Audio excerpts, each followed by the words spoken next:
2, 1. Bonjour et bienvenue. Je m'appelle Danielle Olofsson et je suis chef de la protection des données chez PCF. Je suis également chargée de cours à l'Université de Montréal où je donne un cours sur les technologies de l'information et la protection des données. Je suis ici avec mon collègue Nicolas. Bonjour Daniel, bonjour tout le monde. Bienvenue à cette autre présentation. Mon nom est Nicolas Diorio. Je suis avocat spécialisé en droit du travail et de l'emploi, le droit administratif qui sous-tend et évidemment toutes les questions de la protection des données et les préoccupations que nos clients ont dans leurs organisations respectives. Alors cette semaine, évidemment, on fait un constat, c'est que cette pandémie a continué évidemment à faire des ravages.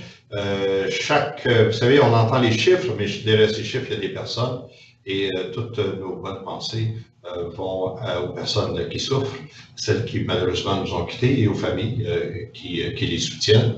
On constate cependant que l'absence des lieux de travail, le confinement à la maison amène des problématiques additionnelles, crée des défis, des bris qui n'avaient pas été anticipés et des manières aussi de perpétrer ces bris qui n'avaient pas été anticipés. Alors, ce qu'on aborde avec vous, évidemment, c'est la gestion de ces bris. On veut évidemment la situer dans le contexte de la propagation de la COVID-19, de toutes ces ordonnances qui amènent au confinement, qui amènent au retrait des lieux de travail, qui font en sorte que les lieux de travail sont désertiques, dans certains cas, sont presque laissés à eux-mêmes. Cette nécessité du télétravail qui fait que, bien que ça existait sur une base ad hoc avant, maintenant c'est généralisé et donc il y a un encadrement qui a dû être improvisé, qui amène lui-même son lot de problématiques associées à la protection des données personnelles.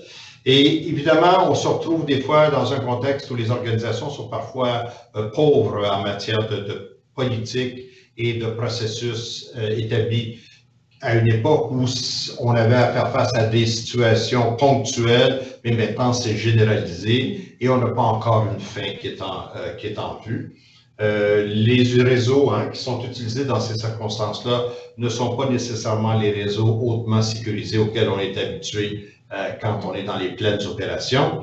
Alors, ça fait en sorte qu'on assiste à toutes sortes de situations, les ordinateurs qui soient incorporés dans des téléphones, qui soient incorporés dans des tablettes ou dans des portables, ou même ce qui se trouve à la maison, sont perdus, sont égarés, sont perdus, on ne les a pas à la vue toujours, ou d'autres personnes y accèdent, il y a des documents. Par exemple, on nous rapporte que des fonctionnaires sont en télétravail à la maison, mais n'ont pas accès à leur courriel. Parfois, le courriel n'est pas acheminé à la bonne entité et ça prend beaucoup plus de temps à s'en rendre compte, donc perte de documents. Et évidemment, l'hameçonnage qui s'est répandu beaucoup. On a beaucoup de cas qui nous ont rapporté, beaucoup de situations problématiques à ce niveau-là et des façons nouvelles dont les malfaiteurs profitent présentement pour se donner l'hameçonnage. Donc, ce qu'on voulait faire aujourd'hui, c'est de vous parler de comment gérer un bris de données. Cette gestion est absolument nécessaire de par la loi canadienne, la loi sur la protection des renseignements personnels et des documents électroniques, depuis le 1er novembre 2018, nous oblige à divulguer les bris qu'une organisation a subis. Cette obligation existe également en Alberta, de par la Personal Information Protection Act, mais de façon intéressante, n'existe pas encore au Québec ni en Colombie-Britannique. Ceci dit, si vous êtes une entité québécoise qui avait des clients ou des employés à l'extérieur de la province et que vous subissez un bris de données, vous allez être sujet à la loi fédérale. Donc, on n'est pas protégé juste parce qu'on est établi au Québec. Et juste pour ajouter...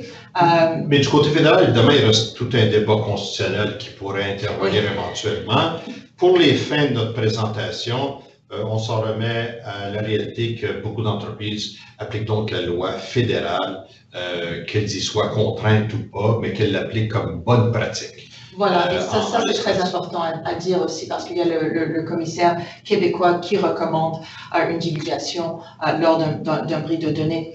Et on n'est pas tout seul, parce que l'Europe, dans le règlement général sur la protection des données, oblige les entreprises qui détiennent des renseignements personnels sur des ressortissants européens de faire une divulgation s'il y a un bris, et ça dans un intervalle de 72 heures, excusez-moi.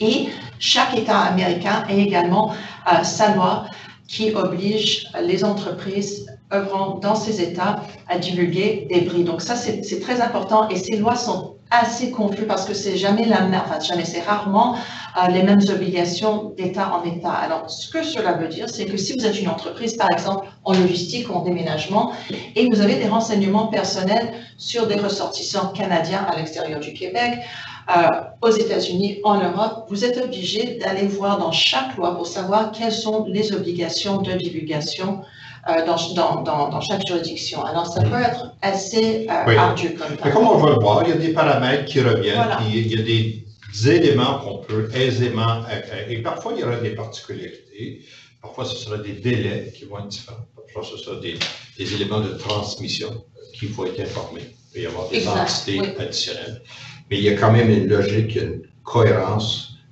qui a servi d'inspiration. Absolument, ça c'est très important parce qu'on se parle tous. Donc, les lois sur les divulgations des bris s'inspirent entre elles.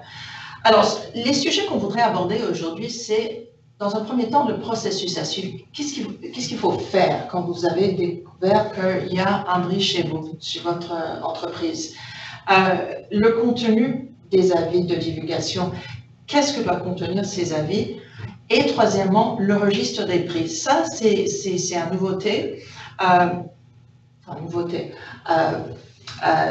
Mais très, très important, et vous pouvez être pénalisé assez sévèrement si vous ne gardez pas de registre de bris. Donc ça, il ne faut jamais l'oublier, le registre de bris.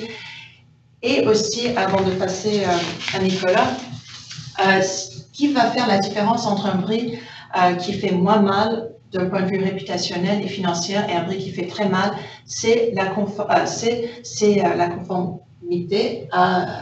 aux exigences. Tout à fait. C'est que, voyez-vous, c'est là que le droit prend toute son importance. C'est que dans l'évaluation réputationnelle qui est faite, et évidemment, quand on voit la couverture médiatique qui en résulte, la couverture médiatique, son point de départ, c'est est-ce que l'entité, est-ce que l'organisation s'est conformée à ses obligations, ses obligations légales, ses obligations statutaires. Et souvent, une couverture défavorable va résulter de certains écarts par rapport à ce qui est la norme.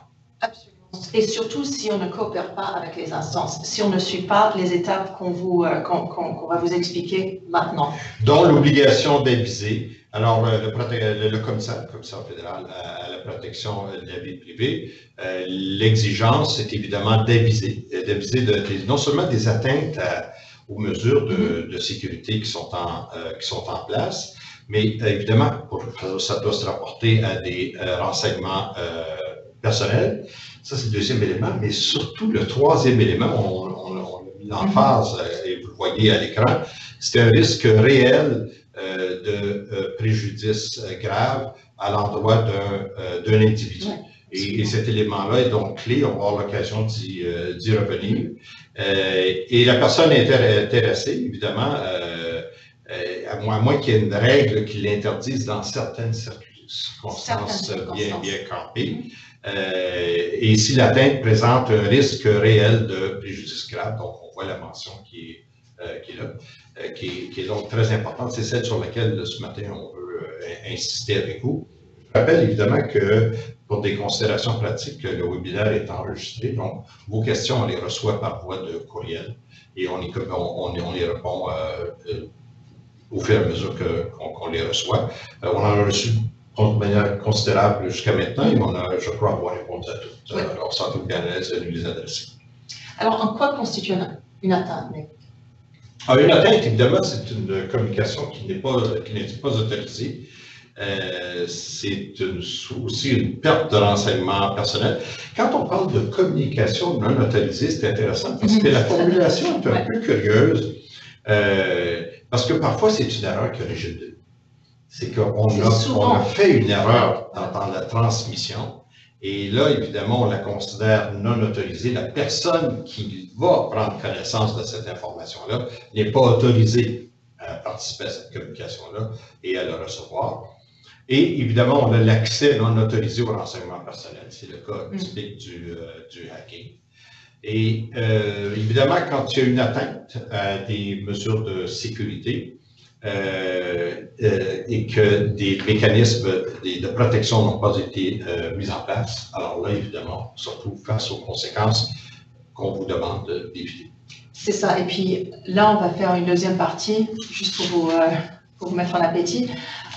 On ne le couvre pas aujourd'hui, mais on ne peut pas insister suffisamment sur la nécessité d'avoir des politiques et des processus en place pour que quand ce bris arrive, parce que ça nous arrive tous, on peut dire aux autorités, écoutez, voilà, on avait les mesures de sécurité qui sont les industry standards. On a également une politique, on a des processus en place. Maintenant, il y a un bris, on est désolé, on va suivre les processus pour aviser tout le monde. Et comme ça, on est beaucoup moins à risque, comme je disais tout à l'heure, d'un point de vue réputationnel et financier. Je voudrais rappeler également qu'on est en train de parler d'un bris qui concerne un renseignement personnel. Alors, un renseignement personnel, c'est tout renseignement concernant un individu identifiable. Je voudrais vous rappeler que même les renseignements qui se trouvent sur les réseaux sociaux, même si on pense que ces informations sont publiques, sont toujours considérées comme étant des renseignements personnels. Donc, il faut être très, très, très vigilant par rapport à ça. Mais par contre, si un renseignement est anonymisé, il n'est pas considéré comme étant un renseignement personnel. Donc, une des stratégies, évidemment, c'est d'anonymiser dans la mesure de possible les renseignements que vous avez. Ce qui paraît facile à dire, mais très difficile à réaliser, parce qu'on constate que parfois, en éliminant des éléments d'identification, donc en rendant anonyme, à première vue, mais il reste des mécanismes en arrière-plan dans les logiciels qui vont faire en sorte qu'on sera néanmoins capable d'avoir suffisamment d'informations pour identifier l'individu. Alors, l'anonymisation, concept aisé à envisager, difficile à mettre en application. Très difficile à mettre en application. Et là, ce qu'on voudrait faire, c'est parler de ce concept de préjudice grave. Alors, la raison pour laquelle on s'attarde là-dessus, c'est que s'il n'y a pas de risque de préjudice grave, vous n'êtes pas dans l'obligation d'aviser le commissariat et les publics qui sont concernés, et le public concerné. Mais c'est très important de s'attarder vraiment sur ce concept de préjudice grave qui est notamment défini dans la loi à l'article 10.1. Et cette définition découle de la jurisprudence, notamment la jurisprudence qui a été développée en Alberta, parce que la loi albertaine et l'obligation de divulgation a existé beaucoup plus longtemps en Alberta. Donc, ce qu'on a récupéré comme étant des exemples de préjudices graves, c'est des préjudices ou un bris de données qui pourrait mener à des lésions corporelles, à l'humiliation de l'individu, à des dommages à la réputation et aux relations, à une perte financière, un vol d'identité, des effets négatifs sur le dossier de crédit, des dommages aux biens ou même leur perte, et la perte de possibilité d'emploi ou d'occasion d'affaires ou d'activités professionnelles. Donc ça, ce sont vraiment des exemples de préjudices graves. Oui, et ce qu'il faut constater, c'est qu'ici, il est réel, le préjudice. Il est réel. Oui. Et ce qu'on recommande également, c'est à toute entreprise, c'est d'essayer d'établir une grille pour vous permettre de mesurer si, en fonction des données qui ont été compromises et la façon dont ces données ont été compromises, est-ce que cela peut constituer un préjudice grave. Alors, vous le mesurez sur une échelle, je ne sais pas, de 1 à 5, 5 étant le plus grave, et si vous voyez qu'en effet, tous les éléments sont là, alors ça constitue un préjudice grave. Oui, parce qu'évidemment, on a tous à l'esprit la situation du bris de données, capture de renseignements, mais l'enquête démontre que la personne, exemple, qui aurait fait ce bris-là, elle est décédée et elle n'a pas eu l'occasion de communiquer ça en personne. Alors évidemment, ces éléments-là ne peuvent se matérialiser dans ces circonstances. Exactement. Parce que personne n'a accédé. Il y a eu bris, il n'y a pas eu de conséquences.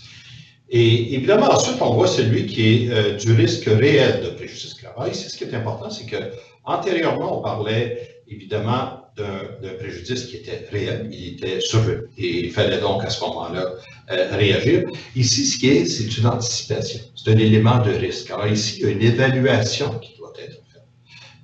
Il y a un élément de probabilité qui doit intervenir. Alors, le risque, c'est évidemment une question de degré qui doit être, et ce qu'on fait entrer en ligne de compte quand on parle de degré en premier, c'est le degré de sensibilité des renseignements personnels en cause. Alors, si on parle de la liste d'abonnements au New York Times, le degré de sensibilité des renseignements, moi, que je dise publiquement que je suis abonné au New York Times ou qu'on ait divulgué que j'ai été abonné au New York Times, je peux vivre avec ça.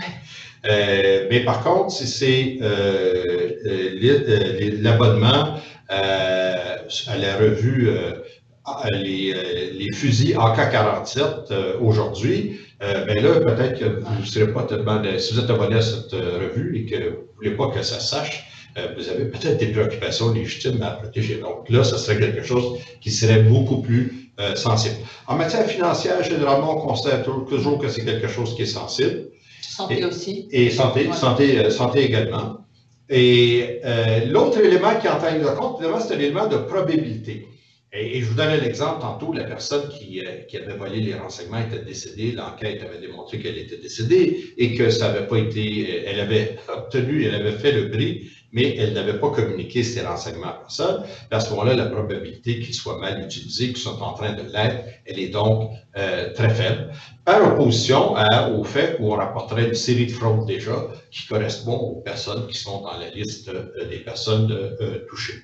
Évidemment, on verra aussi que dans le règlement, on peut prévoir d'autres situations. Et pour enchaîner sur ce que tu dis, ce qu'on voit souvent, c'est la question, bon voilà, un email ou des renseignements ont été envoyés par inadvertance par un employé tout à fait honnête, c'est vraiment l'erreur humaine. Est-ce que ça augmente les possibilités de risque réel de préjudice grave? Je dirais que non. En contraste avec des données qui ont été volées par quelqu'un qui voulait mal faire. Alors ça aussi, ça rentre en ligne de compte. Si c'est des données qui ont été volées par rapport à des données qui ont juste été victimes d'erreurs humaines, ça aussi, ça vient jouer. Et c'est une question qu'on nous pose tout le temps sur cet aspect-là. Alors, vous avez déterminé que vous avez donc un bris qui peut poser un risque réel de préjudice grave. Qu'est-ce que vous faites? Alors, premièrement, il faut envoyer un avis. L'avis peut être donné directement ou indirectement. On dit qu'il devrait être donné le plus tôt possible. Alors, au Canada, on a la chance, parce qu'on nous laisse le temps, de faire une enquête, à savoir l'étendue du bris, les données qui ont été vraiment compromises, les personnes susceptibles d'être affectées. Ça, c'est vraiment un avantage par rapport à d'autres régimes où il y a un délai assez sévère. Et là, on patauge, on ne sait pas ce qui est arrivé. Donc là, il faut en profiter. Tout à fait, tout à fait. Et les renseignements que vous recueillez pendant cette période-là sont cruciaux, d'où l'importance de ce que Daniel mentionnait antérieurement, c'est d'être prêt non seulement avec une politique, d'être prêt non seulement avec une procédure, mais d'être prêt aussi avec un processus et surtout d'avoir mobilisé des ressources sur qui on peut compter quand la crise survient. Parce que les renseignements qu'on va recueillir pendant cette période-là vont vous permettre de justifier des conduites que vous allez avoir par la suite. Je donne toujours l'exemple extrême de la personne qui a fait le bris et qui est décédée. Bien évidemment, si votre enquête vous permet d'établir cela et qu'elle n'a pas communiqué les renseignements à quelqu'un d'autre, bien, votre conduite pourra être appuyée sur ces faits-là. Et il n'y a pas besoin de faire paniquer les gens indûment. S'il n'y a pas de risque réel de préjudice grave, pourquoi aviser? On ne veut pas semer la panique non plus. Et ça, je reviens au premier critère par rapport à l'avis. On peut le donner directement, c'est en envoyant un email.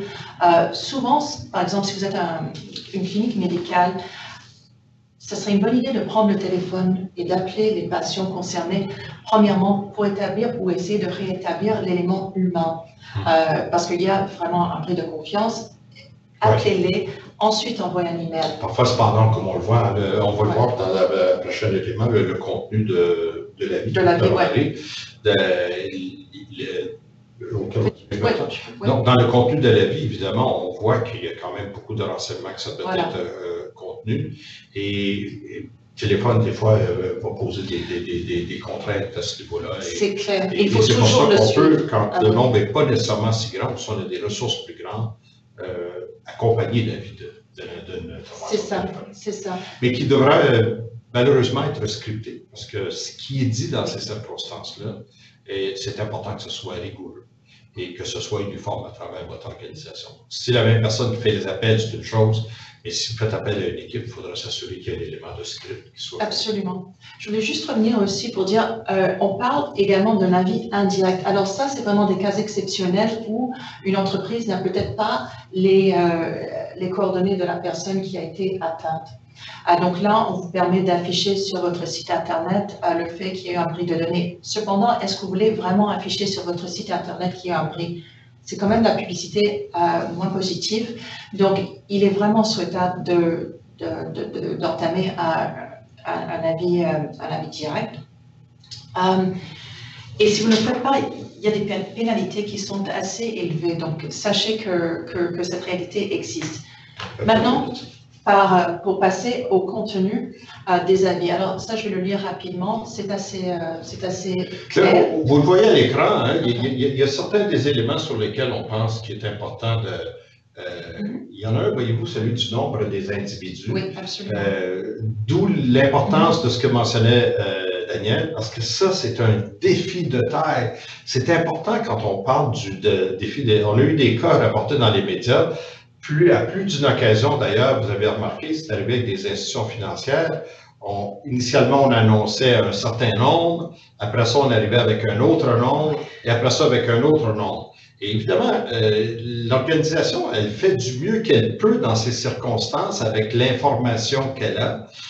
Nous, ce qu'on fait, c'est qu'on apprend de ces épisodes-là et on éduque et on soutient et on encadre nos clients pour les événements à venir pour expliquer pourquoi on a dû passer d'une annonce qui concernait 1000 à 10 000 à 100 000 dans certaines circonstances, c'est des chiffres plus élevés parce que, évidemment, au niveau des processus, il y a des éléments de raffinement, mais parfois aussi au niveau de l'enquête, il y a des éléments qu'on obtient. Alors, il y a une façon qui doit être envisagée et qu'on développe, nous, de présenter cette information-là pour éviter de donner l'impression que c'est de l'improvisation, ce qui va insécuriser davantage vos clients ou les personnes qui sont impactées.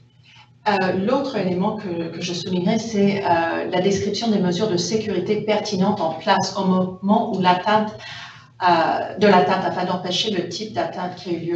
Ça, c'est très important. Et ça revient à ce qu'on disait tout à l'heure sur l'importance des politiques et des processus en place. Si vous pouvez démontrer que vous aviez tout nécessaire, mais qu'il y a eu ce bris quand même, vous êtes beaucoup mieux placé que si ces mesures n'étaient pas en place.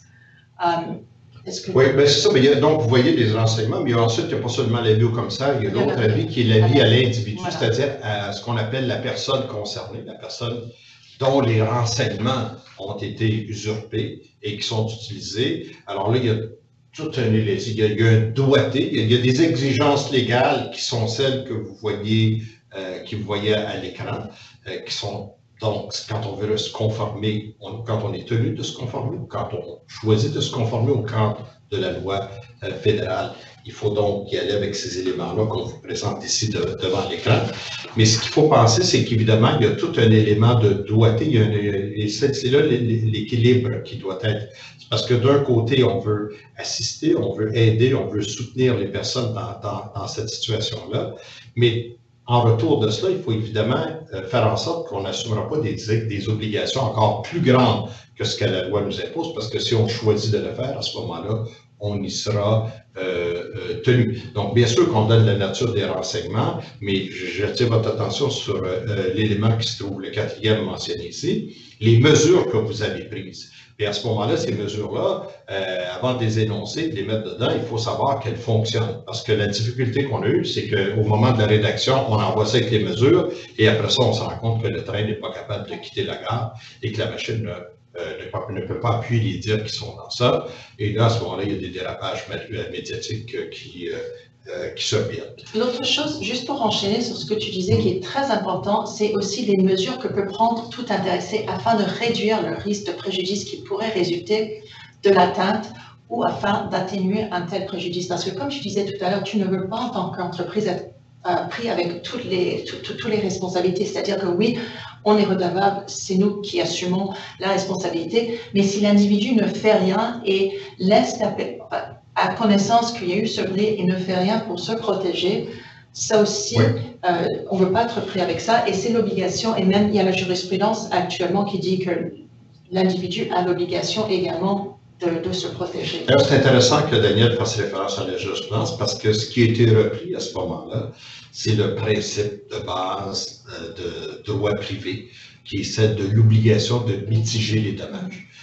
Alors, c'est évidemment que si la maison est en feu et que j'ai accès à un boyau d'arrosage, ben, je dois essayer d'éteindre le feu de manière sécuritaire. Je ne peux pas me mettre à risque non plus en le faisant, mais je ne peux pas simplement me dire la maison est assurée, ben, qu'elle brûle, c'est pas un problème, je vais aller réclamer des gens qui ont mis le feu par la suite. Si un coup de feu a été mis par le feu a été mis par la négligence de quelqu'un d'autre, j'ai quand même l'obligation de chercher à au moins appeler les pompiers pour que quelqu'un vienne éteindre le feu et pas dire, ben, il a fait une faute, il a mis le feu, il était négligent, maintenant je laisse la maison brûler. C'est reprendre, évidemment, tout ce concept avec lequel on est familier, l'obligation de mitigation des dommages ou de minimiser les dommages qui se trouvent pris ici et qui entrent en jeu dans les circonstances. Cependant, ayons à l'esprit, mais c'est important de le rappeler, c'est la manière de le rappeler, mais évidemment, il faut savoir que parfois ça entre en ligne de compte bien après le bris, bien après l'épisode problématique. Ça entre surtout en ligne de compte dans les poursuites. Parfois, peuvent en rester au moyen de recours. Et enfin, il y a un troisième avis à donner.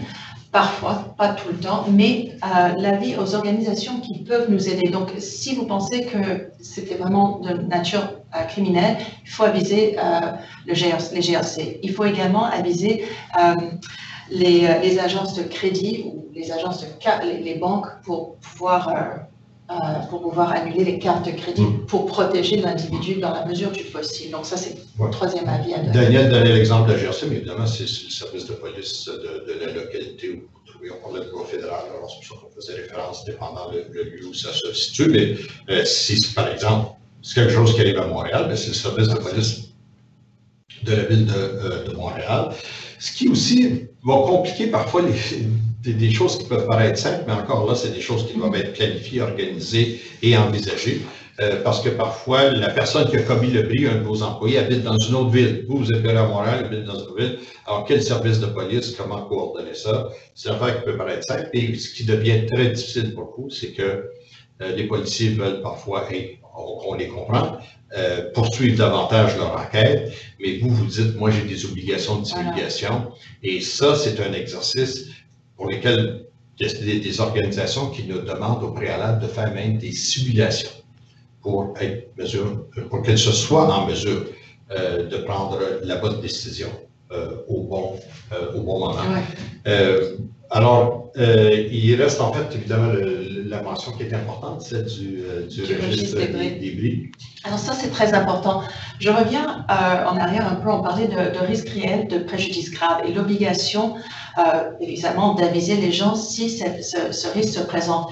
Par contre, si vous faites votre analyse et vous décidez que, bon, finalement, il n'y a pas vraiment de risque, donc on ne va pas le divulguer, il faut quand même que vous gardiez un registre et que vous ayez dans ce registre les renseignements suffisants pour faire comprendre au commissaire, au cas où vous serez audité, qu'on a pris cette décision pour ces raisons-là. Et ça, le registre, il est vraiment très important parce que il y a le commissaire qui s'est annoncé il y a 1 an qui serait très, très, très actif à faire des audits comme ça. Et si vous êtes incapable de produire un registre, vous risquez d'encourir des pénalités de 100 000 $. Tout à fait, parce que d'un côté, vous prenez une décision cruciale. Vous faites une évaluation du risque et vous dites, dans les circonstances, je ne vois pas, je n'anticipe pas de préjudice réel pour les personnes impactées parce que, par exemple, votre enquête vous a permis de récupérer l'information rapidement et de faire en sorte qu'il n'y ait pas de conséquences qui vont en découler. Mais vous devez l'enregistrer parce que s'il survient un bris et que là, il y a un préjudice réel ou un risque réel que vous devez, et là, vous devez passer à l'étape de l'avis, la première chose qu'on va faire, c'est de regarder votre registre. Voilà. Et là, on va dire, ah, vous n'aviez pas un registre à jour. Et ça, c'est quelque chose qui va vraiment faire mal à votre réputation dans l'organisation, parce qu'on va se servir de ça pour dire, voyez-vous, ils étaient négligents, il n'y avait pas de suivi, il n'y avait pas de rigueur, et ils vont mettre beaucoup d'emphase sur cet élément. Et c'est bête un peu de se priver de ça, parce que c'est quelque chose qui, en même temps, est aisé à faire et ne comporte pas de... Vous avez les éléments de contenu. Voilà, on va pas les lire parce que je pense qu'on a terminé, mais voilà, ça, c'est une liste du contenu que le registre doit contenir. Moi, j'en profite aussi, évidemment, de remercier Daniel, vous remercier tous pour votre écoute. Et il y a une deuxième étape, évidemment, ici, qui est celle de la mise en place non seulement des bonnes pratiques qui découlent de ces bris et de cette dénonciation de bris, mais ces bonnes pratiques et l'encadrement juridique au niveau de ces bonnes pratiques que nous allons aborder avec vous à une étape ultérieure. Alors, nous vous remercions. Nous vous souhaitons évidemment de maintenir le cap, le moral dans cette période de confinement. Et évidemment, nos pensées vont à toutes les victimes de cette terrible pandémie. Merci beaucoup. Merci.